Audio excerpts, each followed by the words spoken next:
Hello, Sydney. I just want to start by saying how honoured Ron and I are to be asked to speak here today. This is a very personal and important issue to us. Okay, let's go. So my name's Antony McManus and this is from Houwelingen. And one day I'm going to marry this guy, but it's the last thing I bloody well do. It's 2015, and in the country that we were born in, that we work in, that we pay taxes in, our government doesn't think our relationship is valid enough to be recognised and for us to be married, and that's wrong. And the message it sends out to LGBTI youth is that your feelings are not valid. They're not as important as their straight counterparts. And this is so damaging and it's cruel. In my opinion, it's a human right. And the majority of Australians agree. When we started with Equal Love, I think that the people that were for marriage equality was about 16%. And it's now, I think, Sally said 72. So it's huge. So people are coming around and it's important to a lot of people, especially us. So we live in Brunswick, in Victoria, which is just outside of the city. I guess it's a little bit like Darlinghurst or Paddington. So it's such a diverse community that's like all different races and religions, but everybody just gets along. And it's a beautiful place to live. Our next door neighbour is a 7-year-old Vietnamese boy called Kevin. So he calls us neighbour and we call him Kevin. But 2 years ago he came up to us, looking at us through the front gate, and he said to us, "Are you two husbands?" And I said, "No, not yet, Kevin, but one day." What I'd like to know is if a 7-year-old boy in Brunswick has no problem with our relationship and can recognise it as being valid, what the hell is wrong with our government?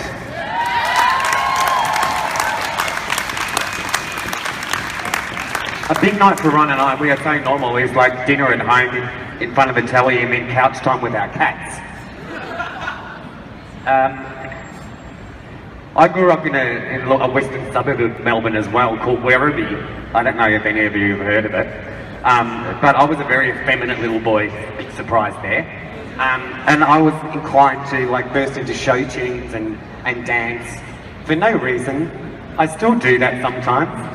And when I was growing up, what I wanted to be was Shirley Temple. No, I didn't want to be like her, I wanted to be her.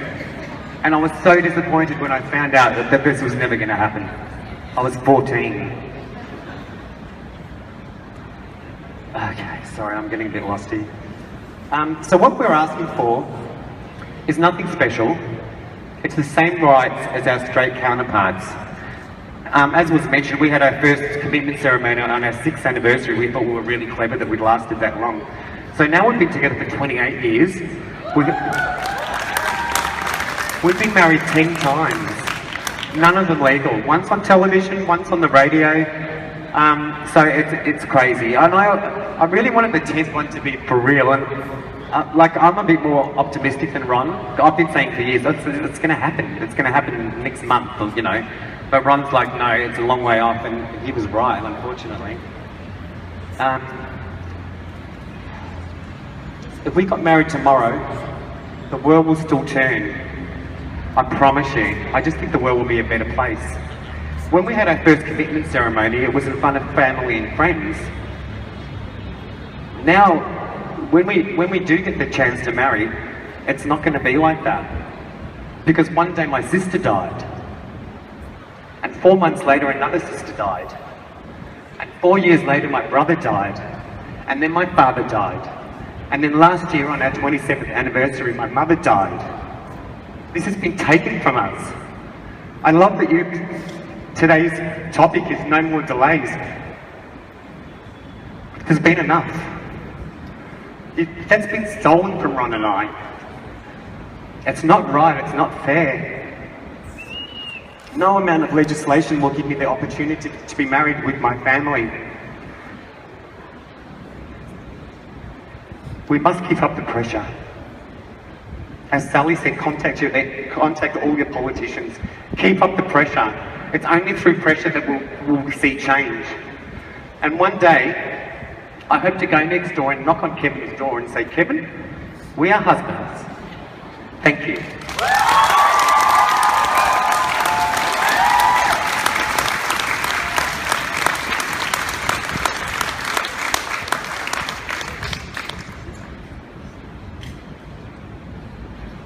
So Antony has told you a little of our story.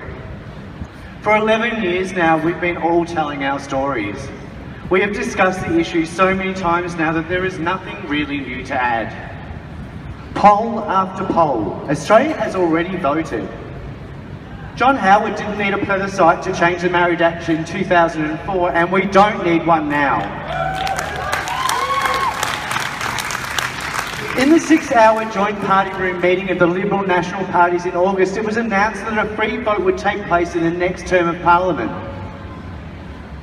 Now that Turnbull has taken the reins, there will be no free vote. Not now, and not even after the next election. Despite Turnbull himself ridiculing the idea of a public plebiscite when Abbott proposed one and publicly supporting marriage equality, the Liberal government remains committed to spending $150 million on a public vote, and we have to see this as nothing more than a stalling tactic. Turnbull has sold us out once again to the noisy right-wing factions in order to remain secure in the top job. Make no mistake, a plebiscite will be divisive and potentially dangerous. Not only because it will allow hate groups a greater platform on which to spread their fallacies that will further annihilate LGBTI people and their families, but it also sets a dangerous precedent that laws should be voted on rather than built on evidence by our representatives in Parliament. In 2004, the Howard Liberal government amended the Marriage Act by inserting the words "between a man and a woman" to the exclusion of all others, thereby enshrining LGBTI people as second-class citizens under the law. Well, I'm here to tell you today, Sydney, there is nothing second-class about my relationship. In my heart and in the minds of our friends and family, Antony and I are married. Yet we're not. We are still not equal. And from that day that we finally get our wish, our day-to-day lives may not change, but I can assure you that neither will anyone else's. But what will be different is that we will have state acknowledgement that we are just as equal, that we can love just as hard, and that we are worthy of the same recognition as everybody else. Currently, the government is effectively saying that we are strangers, and yet we have loved each other for almost 3 decades. We've been taking care of each other, you know, in sickness and in health, for better or worse. We have been involved now in the Equal Love movement for quite some time, and I am still yet to hear one single good reason why our governments would not allow individuals who are truly committed to one another to display that commitment through marriage. This man will be my husband, and I'm very proud of that. I want to spend the rest of my life with him. And I want people to know that this is it. This is the very most significant relationship of my life.